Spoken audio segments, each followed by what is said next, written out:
Rain lashed against the tin roof of the roadside Punjabi dhaba, but inside, the kitchen was a machine. 25-year-old Veer barked orders over the roar of the storm, moving plates of steaming paneer masala and tandoori roti at a relentless pace.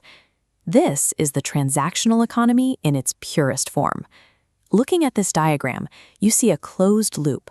Raw materials and labor enter a central node, the dhaba, and are immediately met with a constant conversion into capital. Every interaction is strictly defined. If an order comes in, cash must go out. Because this loop is highly efficient, it creates a powerful illusion. As the capital stacks up into high walls, the operator begins to believe that the currency itself provides security. Veer viewed his growing cash register as an absolute shield against the outside world.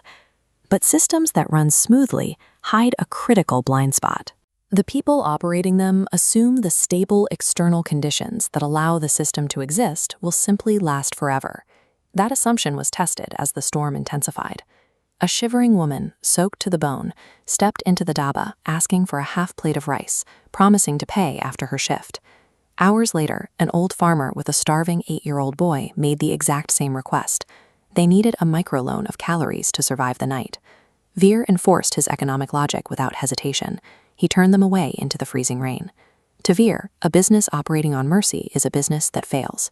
He openly mocked the idea of charity, arguing that goodwill and prayers do not pay for commercial gas cylinders.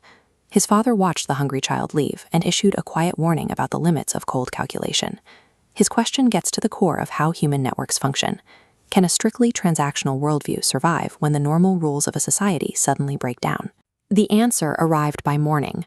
The rain escalated into a severe regional flood. Fast-moving water washed away the main concrete bridge, severing all physical access roads between the village and the nearest city. Looking at this network map, we can see exactly how a supply chain severance neutralizes capital. The outer nodes, the farms, the gas suppliers, the wholesale markets, are still active, but the moment the physical pathways shatter, the central dhaba node is completely cut off. The wealth trapped inside that isolated node becomes instantly useless. Veer stood in a kitchen running out of flour, vegetables, and propane. He had a register full of cash, but those paper bills could not organically manifest a single grain of rice out of air. A transactional system relies entirely on unbroken physical infrastructure. When the roads disappear, the purchasing power of capital drops to zero.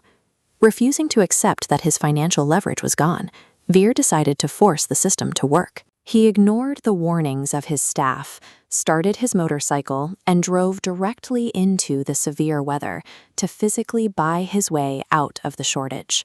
He barely made it out before the unpaved roads gave way. The bike lost traction, slamming him into the freezing mud, killing the engine permanently.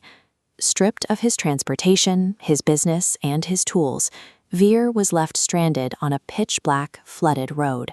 He was soaking wet and exhausted, with a pocket full of money and absolutely no physical resources to draw upon. When commercial infrastructure dies, the ledgers vanish. Raw human survival becomes the only active metric, and a stack of currency cannot generate body heat.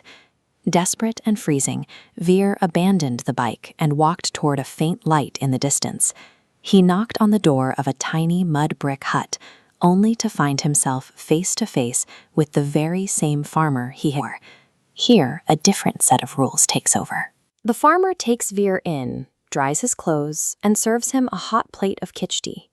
This diagram represents the altruistic economy. Node A gives to Node B unconditionally, generating an expanding zone of mutual security instead of a balanced ledger. Notice there is no returning arrow of currency. When Veer shamefully admitted he had no money to pay for the meal, the farmer simply smiled. His operating philosophy was clear. Food exists to sustain human life, not to optimize a balance sheet. Unconditional mutual aid operates quietly beneath the surface of our daily commerce. When floods rise and economic systems physically collapse, this informal network of human compassion is the only functioning safety net left. The next morning, the rain finally slowed. Veer walked back into his dhaba, shocking his father and staff who had spent a sleepless night assuming he was swept away by the floodwaters. He didn't check the broken supply lines. He didn't check the cash register to tally yesterday's profits. The harsh reality of the storm had dismantled his belief that money was the ultimate priority. To solidify his internal change, he grabbed a piece of wood and hung a new sign directly outside the entrance. It read, "Humanity is served before food." The real test of this system arrived shortly after. A hesitant laborer, identical to the ones Veer used to chase away, stood at the entrance.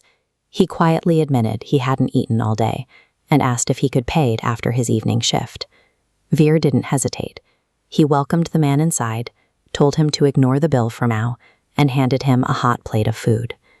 By actively removing the financial barrier, he prioritized the man's immediate physical survival. Capital is a highly effective tool for growth when the roads are clear and the sun is shining. But when the systems we rely on shatter, human compassion proves to be the only currency strong enough to carry us through the storm.